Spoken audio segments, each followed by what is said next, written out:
세 번째는요. 제가 주로 하는 것들, 또 우리 성공회라고 하는 교회 전통 안에서 하면 좋을 것을 제가 소개하려고 하는데요. 꾸준히 읽으면서 묵상과 실천을 이렇게 훈련해봐라. 그러니까 어떻게 보면 그 숙고하기 두 번째 소개해 주신 두 번째와 연결이 되는데요. 꾸준하게 읽는 게 중요하고 또 우리가 수련을 통해서 우리의 삶에 적용해보는 그런 것이 중요할 것입니다. 그런데 꾸준히 읽기 위해서 제가 한 세 가지 정도의 구체적인 내용을 좀 소개해 드리려고 하는데요. 첫 번째는 지금 성공회 서울교구에서 진행하고 있는 성서 통독 365라고 하는 프로그램이 있어요. 서울교구 홈페이지에 가시면 이제 교우님 한 분이 쭉 성서를 녹음해서 녹음 파일을 매일매일 올리고 계시거든요. 지금은 신명기를 진행하고 있는데 그거를 쭉 듣는 거죠. 우리가 읽는 것에 익숙할 수 있지만 이제 시간이나 이런 것들을 좀 잘 활용해서 뭐 이동 시간이라든지 아니면 또 조용한 곳에서 그걸 듣고 이렇게 성서를 처음부터 끝까지 이렇게 쭉 읽게 되는 거거든요. 그래서 한 1년의 시간 동안 하게 되어 있는데 지금 진행이 되어 있지만 매일매일 뭐 올라오는 걸 하기보다는 자기가 정해서 오늘부터 한다 그러면 첫날치를 들을 수 있는 거죠. 그럼 창세기부터 요한 묵시록까지 성서 전체를 쭉 이렇게 한번 읽어볼 수 있는 그런 프로그램을 지금 진행하고 있습니다. 그렇기 때문에 그 서울교구의 홈페이지에 있는 것을 또 저희가 뭐 스마트폰도 있고 컴퓨터도 있잖아요. 이런 것들을 통해서 다 들을 수 있거든요. 그래서 성서를 처음부터 끝까지 1년 동안 한번 쭉 완독해 본다라고 하는 것을 한번 해보실 수 있고요. 말씀드렸던 것처럼 이제 마지막에 좀 더 설명을 드리겠지만 듣는 것으로 끝나는 게 아니라 그 중에 내 마음에 와 닿은 것들을 기록하고 그래서 써보는 게 굉장히 좋거든요. 영적 일지라든지 묵상 이런 글들을 한번 표현해 보는 것이 많은 도움이 되실 것 같은데요. 그것까지 좀 해보시면 좋을 것 같습니다. 두 번째는 전래 독서표라고 하는 것이 있습니다. 저희가 주일 감사 성찬회 때 읽게 되는 구약, 시편, 신약 그리고 복음서까지 4개의 성경을 읽게 되어 있는데요. 이건 성서 전과표라고 하는 지금은 전래 독서표라고 하는 그 표를 저희가 통해서 결정이 되는데요. 저희 성공회 기도서에는 총 3개의 그 표가 기록되어 있어요. 첫 번째는 주일 감사 성찬 내용 3년 주기로 되어 있고요. 저희가 뭐 가해, 나해, 다해라고 부르잖아요. 그러니까 3년 주기로 주일 감사 성찬회 때 읽어야 될 성서가 다 정해져 있어요. 그러니까 3년 동안 꾸준히 그거를 읽을 수가 있겠죠. 두 번째는 평일마다 읽어야 될 평일 감사 성찬례 성서 읽기 표가 또 있어요. 이건 2년 동안 그 2년 주기로 되어 있거든요. 그러니까 이거를 2년 동안 쭉 읽으면 또 2년 주기로 전체 성서를 읽게 되는 방법이 있고요. 또 세 번째는 성무일과 저희가 아침 기도 또 저녁 기도 이렇게 바쳐드리는데요. 성무일과 때 읽어야 될 성서 독서도 또 정해져 있습니다. 그러니까 성공의 기도서에는 총 3가지의 성서 전래 독서 표가 이제 기록되어 있고 페이지로는 성공의 기도서 470페이지부터 이 3개의 표가 기록이 되어 있습니다. 그래서 이 3가지 표를 이용해서 나는 3년짜리 주일 감사 성찬례용 성서를 한번 읽어보겠다 하실 수 있고요. 아니면 나는 2년 동안 되어 있는 평일 감사 성찬례용 표를 한번 활용해 봐야겠다.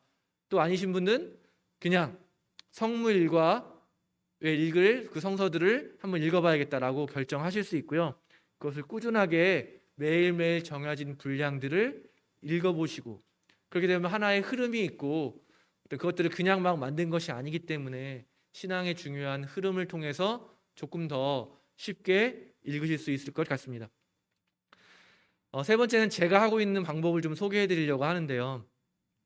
저는 주로 주일 복음을 일주일 정도 묵상하는 것으로 이렇게 오랫동안 훈련을 하고 있습니다. 한 주일이 시작되는 주일 예배가 끝나고 저녁 때가 되면은 그 다음 주일에 읽을 주일 복음서 내용만 이렇게 주로 읽습니다. 그리고 시간이 되거나 여유가 있으면 또 이 복음표에 있는 신약성서나 구약성서 또는 시편도 함께 읽는데요. 주로는 주일 복음을 이렇게 저녁에 읽게 되는 거죠. 그리고 그거를 이렇게 좀 충분히 숙지를 합니다. 이렇게 쭉 읽으면서 몇 번을 반복해서 읽으면서 충분히 숙지를 하고 이제 그러면서 그 다음 날부터는 이제 훈련을 하는 거예요. 특히 마음이 좀 불안할 때 그 말씀을 떠올리는 거예요. 좀 뭔가 마음이 분주할 때 그 말씀을 의도적으로 떠올리는 거예요. 그리고 말씀을 생각을 하고 말씀을 묵상을 하는 거죠.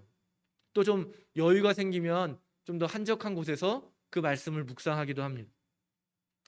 잠들기 전에 가능하면 그 말씀을 한 번 더 이렇게 생각해 보려고 하고요. 또 아침에 일어났을 때도 가능하면 그 말씀을 떠올려 보면서 그 말씀이 무엇일까라고 하는 것을 이렇게 여러 가지 상황 속에서 계속 떠올리게 됩니다. 그러면 아까 말씀드렸던 것처럼 불안하거나 두려울 때마다 성서 말씀을 묵상하면서 좀 평안해지는 걸 좀 느끼게 되고, 저는 또 설교를 해야 되기 때문에 그 말씀을 깨닫기 위해서 기도하게 되거든요. 그러면 정말 제가 어떤 공부를 하거나 자료를 찾아서 얻게 되는 것보다 말씀을 묵상하면서 깨닫게 되는 그런 것들이 저는 굉장히 큰 도움이 되고 있습니다. 예를 들어 보면 이번 주 주일, 돌아오는 주일 복음 성경은요, 마르코복음 1장 29절에서 39절의 말씀입니다. 우리가 잘 알고 있는 내용인데요, 예수님께서 시몬 베드로의 장모의 열병을 고쳐주시고 또 그날 저녁에는 많은 사람들이 예수님께 찾아와서 병든 사람들이 고쳐지고 마귀 들린 사람들 다 나음을 받았다. 그 다음날 이른 새벽에 동트기 전에 예수님이 한적한 곳에 가셔서 기도를 하고 계셨고, 제자들이 찾아와서 예수님에게 사람들이 찾고 있습니다 이렇게 말씀을 전하고, 예수님이 왜 나를 찾느냐, 나는 옆 동네에 가서 하나님 나라의 복음을 전해야 된다라고 말씀하시면서 갈릴레아 지역의 곳곳을 돌아다니시면서 복음을 전했다라고 하는 게 성서의 내용인데요. 이걸 주일 저녁부터 이제 계속 기억하는 거죠. 그리고 이렇게 시간이 날 때마다 아까 말씀드린 여러 가지 상황 속에서 이 말씀을 묵상하다가 한 뭐 수요일이나 목요일쯤 되면은 하나의 이제 주제를 제가 잡는데요. 이번 주에 잡은 주제는 그거예요. 왜 예수님은 그렇게 아픈 사람들을 치료하는데 많은 시간과 에너지를 쓰셨을까? 다른 일도 많은데 뭐 우리가 생각한다면 가르치는 일이라든지 예배하는 일이라든지 뭐 이런 일에 더 신경을 쓰시면서 전도하였을 것 같은데, 전도의 핵심 중에 하나가 왜 병든 사람들을 고치는 일이셨을까? 또 이어서 그런데 왜 지금의 교회는 그 일을 별로 중요하게 여기지 않을까? 교회에서는 환자들에 대해서 별로 크게 다루지 않잖아요. 예수님이 다뤘던 것처럼 그렇게 잘 다루지 않을까? 라고 한 이 두 가지 질문이 생기게 됐거든요. 이제 그러면 말씀에서 내 말로 변한 이 질문들을 가지고 또 묵상을 하는 거죠. 그러면 그것들에 대한 궁금증을 가지고 계속해서 기도하게 될 때 하나님의 뜻이 무엇인지를 좀 더 분명하게 그 말씀에서 전하고자 하는 내용들을 발견하게 되는 기쁨을 누리게 되는 것입니다. 제가 이 세 가지 정도 오늘 좀 구체적인 것들 말씀드렸는데 좀 중복되는 것도 비슷한 것도 있는데요. 어떤 것이든지 여러분 결단하시고 시작해 보시기를 바랍니다. 나는 창세기부터 한번 끝까지 읽어보고 싶다라고 하는 분들은 서울 교구에 있는 음성 파일들을 들으면서 좀 도움을 받으시면서 1년 동안 통독에 도전해 보시기를 바랍니다. 나는 전래 안에서 읽는 것이 좋기 때문에 전래 독서표를 이용해 보겠다라고 하시는 분들은 성공의 기도서에 나와 있는 그 전래 독서표를 보시고 3년 또는 2년 단위로 한번 꾸준하게 성서를 읽어보시기 바랍니다. 그렇게까지 할 만큼의 여유가 없으시다면 제가 하는 것처럼 적어도 일주일에 한 번 주일 복음 본문을 가지고 일주일 동안 계속해서 기억해 보시고 묵상해 보시고 적용해 보시는 노력을 해보시기를 바랍니다. 그 어떤 것이라도 우리가 성서를 읽을 때 우리를 찾아오시는 주님을 만나게 될 줄로 믿습니다. 그렇게 우리가 성서를 꾸준히 읽게 될 때 어떤 일이 일어나냐면요, 누가복음을 보면 엠마오로 가는 제자들에게 부활하신 예수님이 나타나십니다. 그리고 예언자들의 말씀을 설명해 주시는데요, 이 예언자들의 말씀을 알고 있던 거죠. 제자들이 알고 있던 말씀을 설명해 주실 때 그들이 뭐라고 고백하냐면, 그때 우리의 마음이 얼마나 뜨거운 감동으로 가득 찼던가. 그러니까 말씀을 꾸준히 읽을 때 어느 한순간 깨우침이 오는 거죠.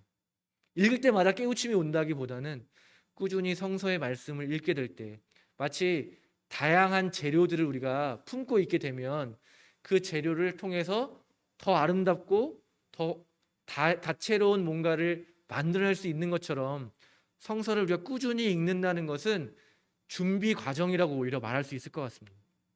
또 사도행전에 보면 필립보가 에티오피아인에게 그 이사야서를 설명해 주는 장면이 나오는데 그때도 마찬가지죠. 이 사람이 이사야서를 읽기는 읽었는데 깨닫지 못하고 있었거든요. 그런데 성령의 사람인 필립보가 그것을 설명해 주었을 때 그가 변화되고 세례를 받고 그리스도인이 되는 그런 역사가 일어나게 되는 것을 보게 됩니다. 결국 우리가 성서를 꾸준히 읽게 되면 여러 가지 방법을 통해서 깨달음에 이르게 되고 그 깨달음은 말씀의 의미들을 우리의 삶에 적용하는 변화의 힘으로 우리의 삶을 변화시켜내는 거예요. 그래서 우리가 기도하는 것처럼 하늘에서와 같이 이 땅에서 하나님의 뜻이 그렇게 성서의 말씀을 읽는 사람들을 통해서 드러나고 이 세상을 변화시키고 하나님이 모든 피조물들을 구원하기를 원하시는 그 일들이 성서를 읽는 가운데 사람들을 통해서 이루어지게 된다는 것입니다. 결국 성서를 읽기라는 건 이렇게 중요한 것이죠.